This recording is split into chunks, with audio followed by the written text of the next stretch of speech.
Fala pessoal, tudo beleza? Sou o Pedro Coelho e estou aqui mais uma vez para trazer uma dica muito importante com cara de prova, desta feita vinculada diretamente ao processo penal. Antes de irmos para as informações propriamente ditas, já peço para que você, se não tiver inscrito aqui no canal, se inscrever, acione o sininho aqui embaixo, porque sempre que eu subir conteúdo novo, você vai ser devidamente notificado. Aproveita, dá o joinha de gostei no vídeo, porque a dica de fato é boa e muito pouco abordada em manuais de processo penal. O tema hoje, pessoal, está diretamente relacionado à necessidade ou não de tradução de documentos para fins probatórios no âmbito processual penal. Isso porque, se você observar a inteligência literal do artigo 236 do Código de Processo Penal, vai estar lá indicando que, sem prejuízo de juntada imediata, em havendo a necessidade de se acostar documentação, provas de origem estrangeira e em vernáculo e em língua estrangeira escrita, é possível, se necessário, a realização de tradução por tradutor juramentado público ou por pessoa idônea a ser nomeada pela autoridade judiciária. Perceba, pessoal, que tem um detalhezinho que em muitas provas pega vários candidatos. O próprio legislador, na dicção do artigo 236, fala que é somente se necessário. É óbvio que, em atenção a contraditório e a ampla defesa, a gente deve ter como norte no processo penal que a regra deve ser viabilizar essa tradução com a finalidade de permitir que a parte adversa tenha, de fato, integral acesso ao e conhecimento sobre o conteúdo desses documentos.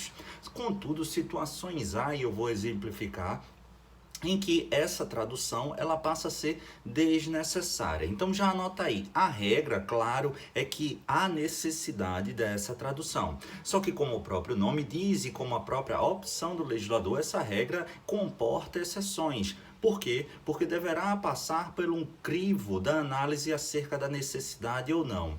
Pedro, se a parte adversa entender necessário, cabe a ela definir o que é imprescindível ou não.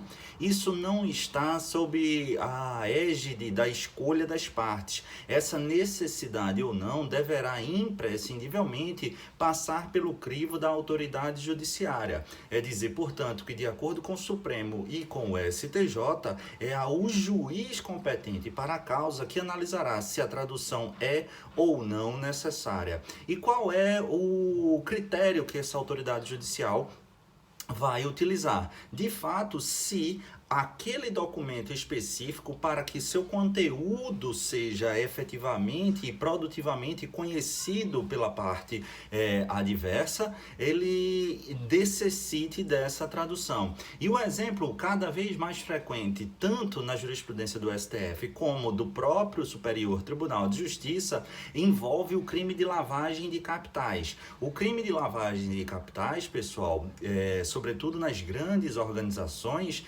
umbilicalmente está atrelado à questão da internacionalidade, à questão de offshores, de empresas de fachada em paraísos fiscais e, portanto, envolve uma necessária investigação cooperativa internacional. Então, se você um dia tiver acesso ou a possibilidade de folhear ou trabalhar num processo de grande lavagem de capitais, você vai se deparar necessariamente com documentos vindos de autoridades financeiras, de instituições financeiras de outros países e, obviamente, com outras línguas. Aí o que acontece? Não raro, o próprio Ministério Público, e nesse caso o Ministério Público Federal, ele toma o cuidado de traduzir as peças principais, os documentos principais que constam as informações originárias do plano estrangeiro.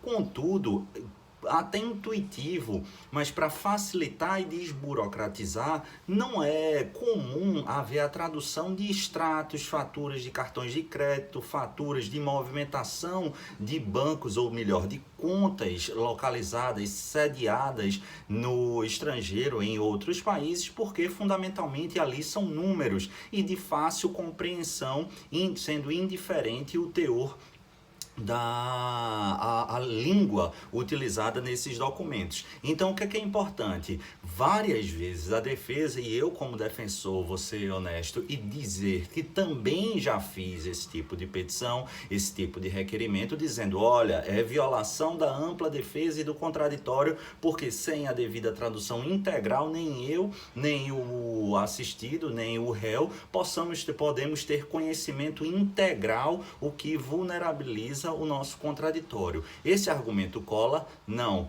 A necessidade vai ser analisada pela autoridade judiciária. Se na interpretação dela, aquelas faturas, aquelas movimentações numéricas não precisam, não são necessárias, não são imprescindíveis de tradução. Por quê? Porque o significado, o sentido, o conteúdo por si só já está explícito, já está evidenciado, assim o será. Primeira conclusão, então, Pedro, todos os documentos vindos de fora precisam ser traduzidos? A resposta é negativa. E quais são? A regra é que precisa, de fato, haver essa tradução, mas a necessidade vai ser verificada caso a caso, nas situações concretas, passando tal conclusão pelo crivo da autoridade judiciária. Anota essa aí, porque certamente isso cai em prova. E como é que cai em prova? Afirmando que, sob pena de nulidade, toda a documentação